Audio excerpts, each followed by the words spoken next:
Hello दोस्तों, आज हम पढ़ने वाले हैं क्लास 12 यूपी बोर्ड का एक बहुत ही इमोशनल चैप्टर जिसका नाम है लाठी, जिसके लेखिका शिवानी जी हैं। तो आइए दोस्तों, हम इसे डिटेल से एनिमेशन के माध्यम से समझते हैं। कहानी की शुरुआत होती है कप्तान से। वो एक भोली भाली शर्मीली लड़की बानो से शादी करता है।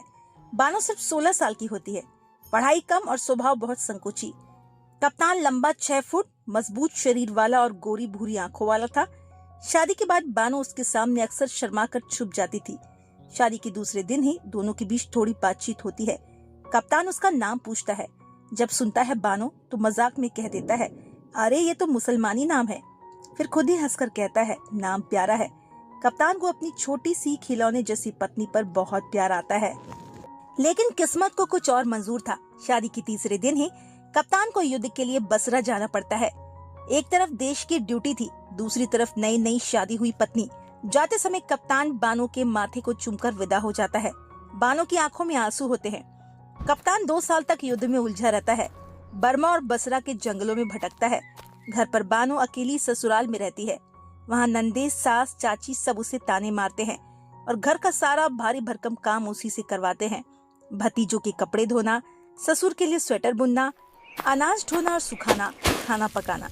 बानो छोटी उम्र में इतना काम करते करते कमजोर और बीमार हो जाती है। ज्यादा मेहनत और देखभाल की कमी से बानो को टीबी हो जाता है। उस समय टीबी का इलाज बहुत मुश्किल था और अक्सर लोग मर जाते थे। 2 साल बाद कप्तान घर आता है और सुनता है बानो को सेनेटोरियम अस्पताल भेजा गया है। सेनेटोरियम ऐसा अस्पताल होता है जहाँ लंबे समय तक बीमार लोगों को रखा जाता है। कप्तान बानो के पास जाता है और देखता है वो बहुत कमजोर, दुबली और बीमार हो चुकी है। कप्तान निश्चय करता है वो उसके ठीक होने तक घर नहीं जाएगा। वो दिन रात बानो की देखभाल करता है, खुद दवाई देता है, तापमान देखता है, उसका मन बहलाने के लिए गाने गाता है। बाकी मरीज और लोग उसकी सेवा देखकर हैरान रह जाते हैं। अस्पताल में एक हंसमुख तगड़ी सी नेपाली भाभी भी भर्ती थी। वो भी टीबी से पीड़ित थी, लेकिन मजाक बहुत करती थी। एक दिन उसकी हालत अचानक बिगड़ती है और वो खून की उल्टियां करते करते मर जाती है। कप्तान को झटका लगता है। वो सोचता है कि बानो का भी यही हाल ना हो जाए। डॉक्टर कप्तान को अकेले में बुलाकर कहता है, तुम्हारी पत्नी के पास अब ज्यादा दिन नहीं बचे, उसे घर ले जाओ, बस 2-3 दिन है। कप्तान ये सुनकर टूट जाता है, लेकिन बानो से कुछ नहीं कहता। कप्तान कहता है, चलो यहाँ बोर हो गया हूँ, बाहर कोई कमरा ले लेते हैं। लेकिन बानो समझ जाती है ये अस्पताल की आखिरी स्टेज का संकेत है। वो जानते हैं अब वो मरने वाली है। एक रात कप्तान उसके पास सोता है। सुबह उठता है तो बानो बिस्तर पर नहीं होती। कप्तान सोचता है वो बाथरूम गई होगी, लेकिन वो वापस नहीं आती। असल में बानो आत्महत्या के लिए नदी में कूद जाती है ताकि बीमारी पति को ना लगे। समय बीतता है। कप्तान दूसरी शादी कर लेता है। उसकी दूसरी पत्नी का नाम प्रभा था। उनके 2 बेटे और एक बेटी थी। कप्तान अब मेजर बन जाता है। एक दिन मेजर और प्रभा नैनीताल घूमने जाते हैं और चाय की एक दुकान में रुकते हैं। वहाँ कुछ वैष्णवी औरतें आती है। उनके साथ एक महिला होती है जिसे सब लाठी कहते हैं। मेजर उसे देखते ही पहचान जाता है वो बानो थी।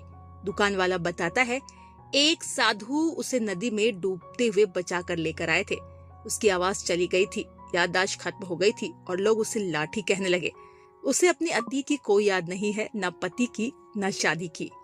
मेजर के सामने 2 विकल्प था, सबको सच बताकर उसे वापस अपनी जिंदगी में लाना या चुप रहकर उसे उसके नए जीवन में छोड़ देना। वो चुप रह जाता है। अब बानो लाठी बन चुकी थी और उसका सहारा प्रभु महाराज थे। दोस्तों, ये कहानी हमें सिखाती है प्रेम, त्याग और परिस्थितियों के सामने इंसान की मजबूरी को दिखाती है। कभी कभी हालात इंसान को इतना बदल देते हैं वो पहले जैसा नहीं रह जाता और पुराने रिश्ते सिर्फ यादों में रह जाते हैं। दोस्तों, वीडियो अच्छा लगे तो इस वीडियो को लाइक कीजिए और चैनल को सब्सक्राइब कीजिए। Thank you for watching.